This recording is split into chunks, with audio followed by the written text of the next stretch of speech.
Hello and a very warm welcome to this week's Geraldine Jamieson interview.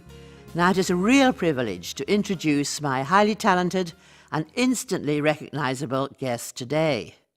Best loved actress, theatre, film, television, most notably as Hyacinth Bouquet in Keeping Up Appearances, and of course in the title role of Hetty Wainthropp Investigates.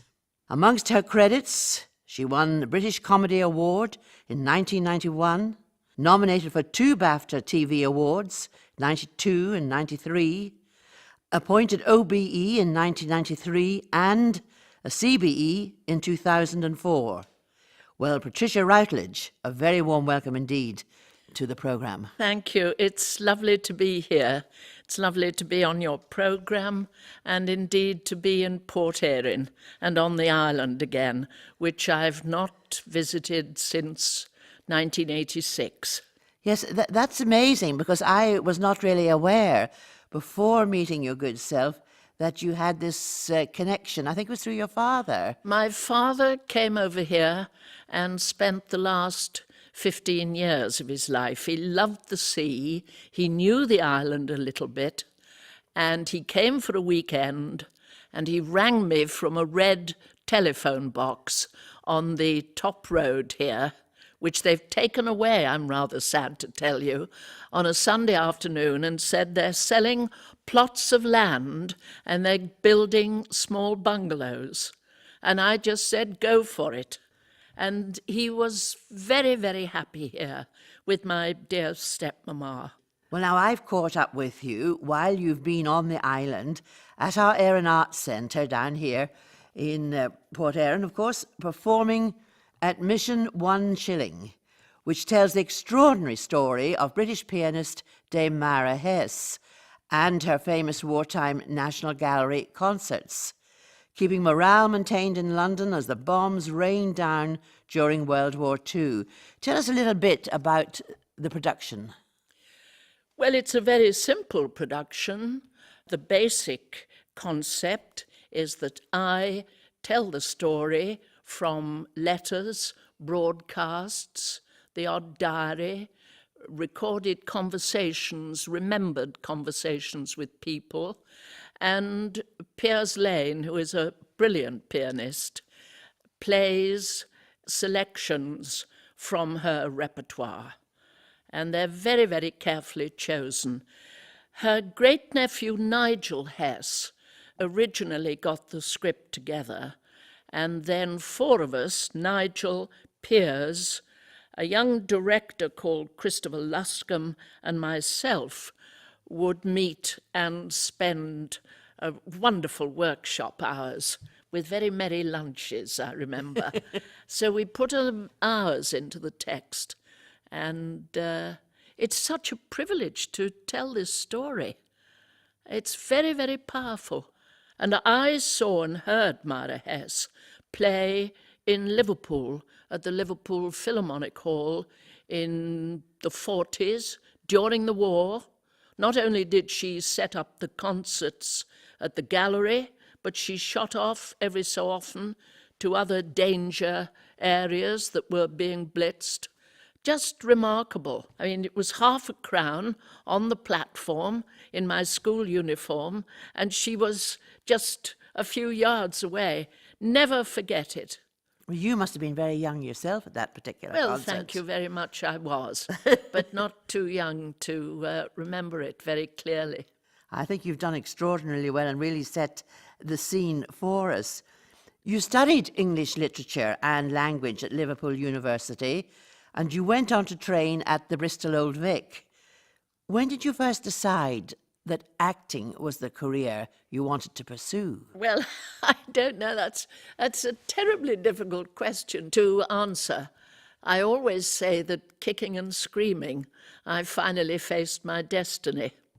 I mean, I never intended to make a living like this or do it. I was never stage struck. I still am not. But theatre was very much part of the family background, in the sense that I would hear the grown-ups talking about productions of earlier days. My grandmother and Grandad. And my mother and father, when they were courting, they would remember some of the plays and the musicals that they saw. And in Birkenhead, Cheshire, where I was born, there was a most remarkable music hall. I mean, the country was full of music halls up until really after the Second World War. And then it all disintegrated, mainly through the advent of television. But the Argyll Birkenhead was a great place. And my father and mother were given complimentary tickets for a Monday night. They never went together. They wouldn't leave the children on their own. My father went either with his best friend or my mother went with our favourite uncle. And one of the most important family gatherings at the end of a week, usually with a nice high tea at my grandmother's, was this court of honour when the grown-ups would discuss the quality of the music hall bill the previous week, and all the greats played there. But I began my paid working life at the Liverpool Playhouse, and that was a very prestigious repertory company. Of course, repertory theatres flourished all over the country, and my heart aches nowadays for the fact that young actors cannot learn their job in these wonderful places. You know, you learned, you watched experienced actors, you made your mistakes, and you did all sorts of jobs. I mean, I can boast that I began my working life sweeping the stage. Yes. And it doesn't do any harm. Not at all. To start. I know about it from the bottom up. Yes. And you say that with feeling. So do you think it's sad then that in the present day young people don't have areas like a repertory to hone their skills and really learn their craft? I think it's tragic, actually. And a lot of agents, of course, are so keen for young actors to wait for the cameo role in a film or be on television to get known straight away. So it's really very, very sad, I think. You've had a prolific career in theatre in the UK and the US of A. You're a long-standing member of the Royal Shakespeare Company, and your West End credits include Little Mary Sunshine, Noises Off, and of course The Importance of Being Earnest. What keeps drawing you back to working on the stage? That is a good question. That's the test, really. There is nothing like exchanging an imaginative experience with a live audience. There is nothing like it. And when it works, it's satisfying for both parties, for the artist, the performer, and for the audience. It's thrilling, it must be. Yes, absolutely. You got to work with one of your great idols, the actor Alistair Sim. Yes, yes. I went to the Chichester Festival Theatre purely to play opposite him. He was wonderful, absolutely wonderful. And I quietly learned so much just being on a stage with him. Well, now, you've worked on both sides of the pond in the theatre, film, television and radio. Have you a preference for a particular venue or medium? Good writing. I'll go anywhere if it's good writing. And good writing fulfills what it sets out to do, whether it's drama, tragedy, comedy, farce, sitcom, whatever. If it achieves what its original pretensions were, then it is good writing. And that's what I'm about. I love the language, you see, and the text is all important. Well, now, just a little reminder here. You are listening to the Geraldine Jamieson interview on Manx Radio, and my charming guest today, known to millions throughout the world as the redoubtable Hyacinth in Keeping Up Appearances, and as the elderly sleuth in Hetty Wainthropp Investigates is regarded one of Britain's most distinguished, if not the most distinguished actress. Patricia Routledge, of course. Well, just taking you briefly across the proverbial pond for a little while, you've appeared in several shows on Broadway. How does the theatre world there differ with, say, the West End? Well, the expectations are intensely high, and a lot of money goes into it, and you're made to know the cost of everything. And they want their money back, and they want it back fast. The audiences are wonderful and warm, unless halfway through something they feel they're disappointed. And then you can sense the goodwill really quietly disappearing. That must be frightening. Well, yes, but you just have to keep going and know why you're doing it, you know. I mean, that happened with the last musical that Leonard Bernstein wrote, which everybody's expectations were high, and it simply didn't work. And so the disappointment was immense. Of course, a lot of money involved too. Oh, I mean, it's nothing now. $2 million is nothing now, but I can always say that I helped to spend $2 million worth of Coca-Cola's money. Lovely. They were the money behind it all. In 1968, you won a Tony Award for Best Actress for your performance in Darling of the Day, a massively prestigious award. What are your memories, really, of that particular evening?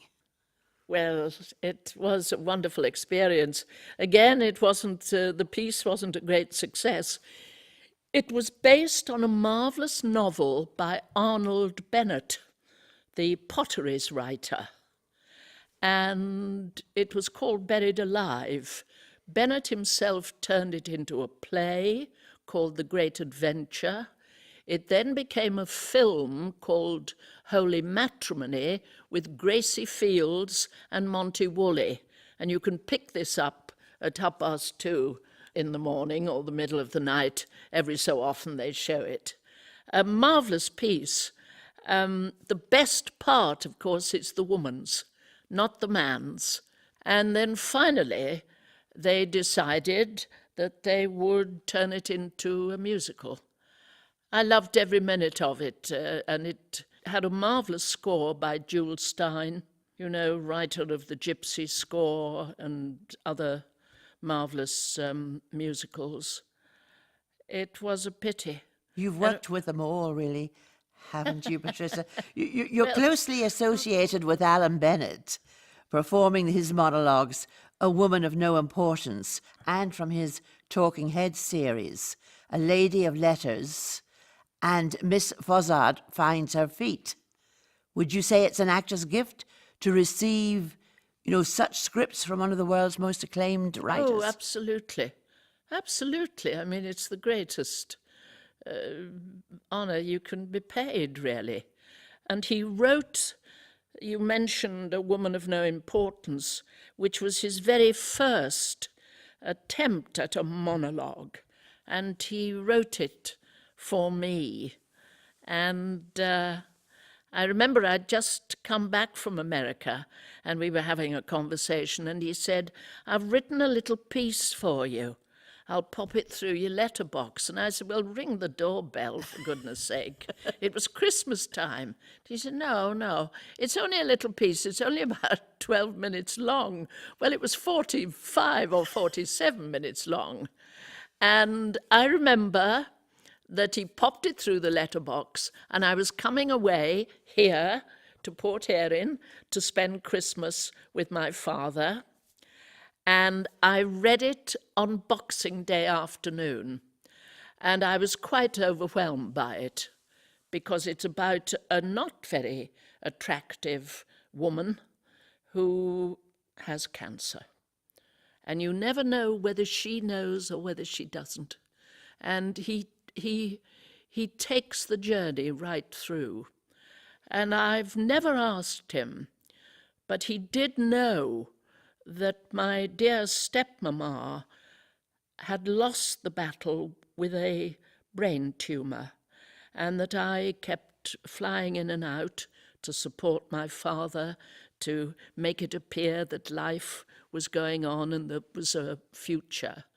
And I think that triggered off. One day I will ask him. But it was an extraordinary piece to rehearse, and the final scenes I could never get through without breaking down, because the observation was so acute. And then when I finally did it for television, it was like a great release. It was like a great benediction, really. It was extraordinary. In 1990, one of your most famous characters, I never know whether Hyacinth Bucket, or Hyacinth Bouquet, burst onto our TV screens. The series Keeping Up Appearances was written by the veteran writer Roy Clark. Were you immediately attracted to the role? Again, the little story is that the director-producer, Harold Snowd, rang my agent at lunchtime one day and said, there's been a script sitting on my desk, and I've read it, and there's only one person who leaps from the page. Well, looking back now, I don't know whether that was a compliment or not. He said, would she ever think of doing a situation comedy? And my agent said, well, let's see the evidence. So he said he'd bike over the script in the afternoon. Well, it never came in the afternoon. And I was going out early to the theatre. It had never arrived. And I went to the theatre, I went out to supper afterwards, and I got home at about 1:15, and there it was on the doorstep. And I looked at the envelope and I thought, oh, it'll be like all the others. I'll know 5 pages in whether it's any good or not. And anyway, I'll probably leave it till the morning. And anyway, then my curiosity took the better of me, and I slit open the envelope and I just started to read it, and I read it straight through. And I started to laugh. Yes, and the main thing, I suppose, was that I felt that I could knit this woman up, really. She did leap from the page. And then the next morning I read it again, which is always a good time to assess and make decisions. And I rang my agent about 9:45 and said, if Roy Clark hadn't been writing this for me, he should have been. Let's go ahead. So we went ahead with a pilot. And usually, after a pilot script, the great and the good, the executives up there in their offices have to see a showing of it, then they confer, then they set a date to go, perhaps for a first series way ahead. We were in production with a series within 3 or 4 weeks. Yes. Well as some superb lines, there was a lot of physical comedy, with Hyacinth often falling over into hedges or worse, into water and such like. I mean, did you enjoy the physical demands of the role? I'm basically a clown, I suppose. Yes, I did. I'm rather astonished now to think I did all that. But we had a wonderful time with it. It was a very good company of people, and you get to know each other very well. And you have to be like a family. And you have to put up with each other's little idiosyncrasies and forgive and get on. And we'll talk about keeping up. A year after Keeping Up Appearances, you took on the title role in the BBC detective drama Hetty Wainthropp Investigates. Now, was it the contrast to Hyacinth that actually attracted you to the part? Well, basically, the part attracted me. I thought she was so wonderful, and I understood her very well. North Country, down to earth, feet on the ground, no nonsense. And I, again, was impressed with the first couple of scripts that came my way. And we dealt very seriously with very serious subjects: schizophrenia, wife beating, so on. And we had letters from people saying that the subjects had been really dealt with very maturely. And that was very satisfying. In real life, have you met women like Hyacinth and Hetty? Oh, with the hyacinths all over the world. They're all over the world. I'm very big in Botswana. I love saying that. I mean, I get letters from all over the world, and the odd taxi driver in London, you remind me of my missus, and all that goes on. Yes, they are. And I grew up watching quite a few of those ladies in Cheshire. Well, now, yes, indeed. Pretension. Pretension. Yes. Capital letters. You worked alongside a young Dominic Monaghan during Hetty Wainthropp. Now, he played your sidekick, Geoffrey, and he's since gone on to have a very successful career, notably starring in the Lord of the Rings movies, of course. Well, you must have followed his career, surely, with great interest. Adorable. He was absolutely adorable, and his instinct was impeccable. And the honesty, emotional honesty of the lad. He was very young, and was selected, I think, from about 200 youngsters. We loved him, and I'm just so delighted that he's gone on to greater things.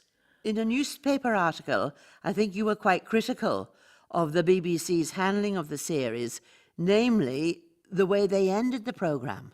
Well, they didn't have the courtesy to tell us, after inviting us to do a 5th series, they didn't have the courtesy to tell us that somebody new had arrived at the head of the department and decided that this was old hat.